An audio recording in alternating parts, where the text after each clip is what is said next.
Welcome to dramatic Bible stories that will change your perspective. Have you ever felt lost, alone, or unsure about your future? You're not alone. Today we'll dive into the story of Jacob's ladder from Genesis 28:10-22, a powerful account of how God shows up in our lowest moments.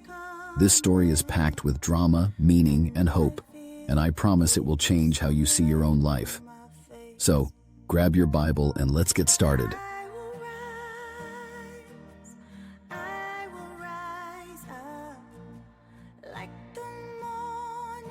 Let's set the stage. Jacob is in a tough spot.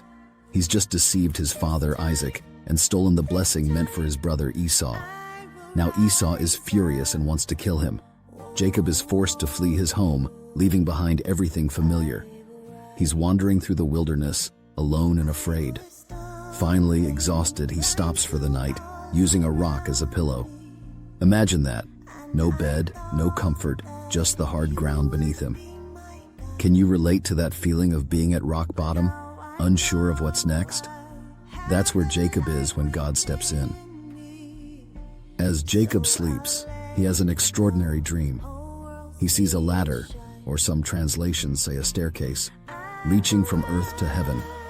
Angels are ascending and descending on it, and at the top of the ladder stands the Lord himself. This isn't just a random vision, it's a direct message from God. It's a reminder that heaven and earth are connected, and God is actively involved in what happens here. This dream is about more than just Jacob. It's about how God reaches out to humanity, even when we don't deserve it. In the dream, God speaks directly to Jacob saying, "I am the Lord, the God of your father Abraham, and the God of Isaac. I will give you and your descendants the land you are lying on." God promises Jacob three things: land, descendants as numerous as the dust of the earth, and that all nations will be blessed through his family. But there's more. God also says, "I am with you, and will watch over you wherever you go." This promise isn't just for Jacob. It's a reflection of God's heart for all of us. He sees us, he knows our struggles, and he promises to be with us.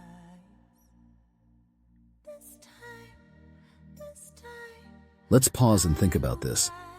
Have you ever felt like Jacob, lost, uncertain, or even guilty about past mistakes? This story reminds us that God doesn't wait for us to have it all together before he shows up. He meets us right where we are, even in the wilderness moments of our lives. The ladder symbolizes God's connection to us, his willingness to bridge the gap between heaven and earth. No matter how far you feel from him, he's reaching out to you.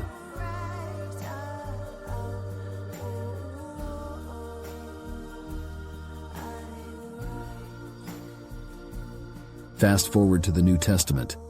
In John 1:51, Jesus refers to Jacob's dream, saying, "You will see heaven open, and the angels of God ascending and descending on the Son of Man."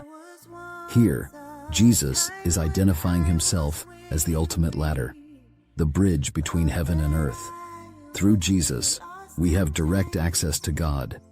This connection isn't just for Jacob, it's for all of us who believe in him.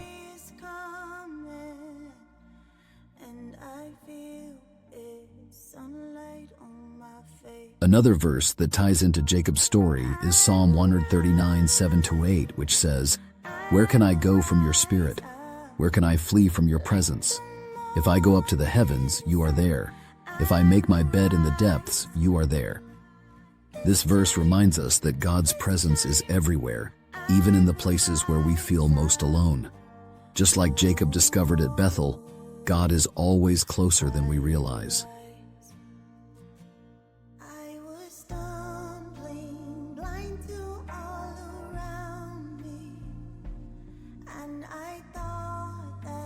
When Jacob wakes up, he's overwhelmed. He says, "Surely the Lord is in this place, and I was not aware of it." Have you ever had a moment where you suddenly realized God was working in your life?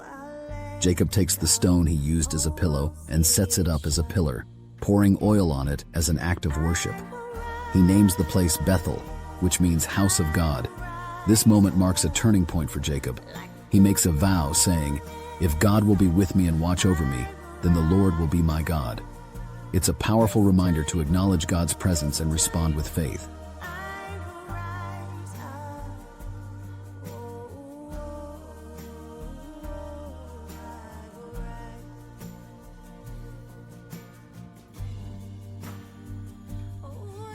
So what does this story mean for us today? First, it shows that God is always present, even when we don't feel Him. Second, it reminds us that God's plans for us are bigger than we can imagine. And third, it challenges us to respond to God's presence with faith and commitment. Jacob didn't have it all figured out, but he took a step of faith. What step is God calling you to take today?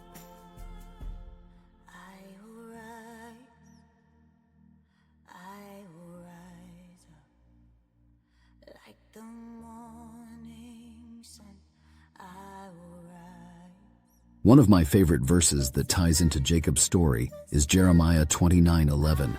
For I know the plans I have for you, declares the Lord, plans to prosper you and not to harm you, plans to give you hope and a future.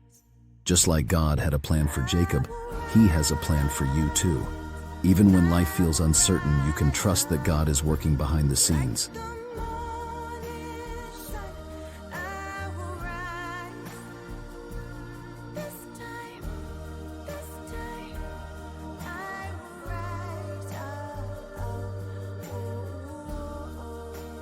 Now it's your turn. Take a moment to reflect.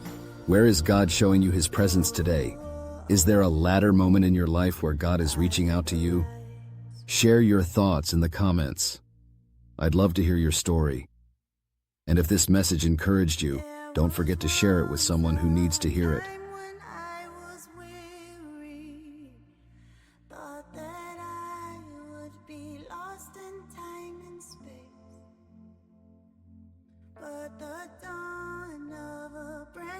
Jacob's ladder reminds us that no matter where we are in life, God is reaching out to us. His promises are true and His presence is constant. Trust in Him and you'll find hope, even in the hardest times. Thanks for joining me on this journey through one of the Bible's most dramatic stories.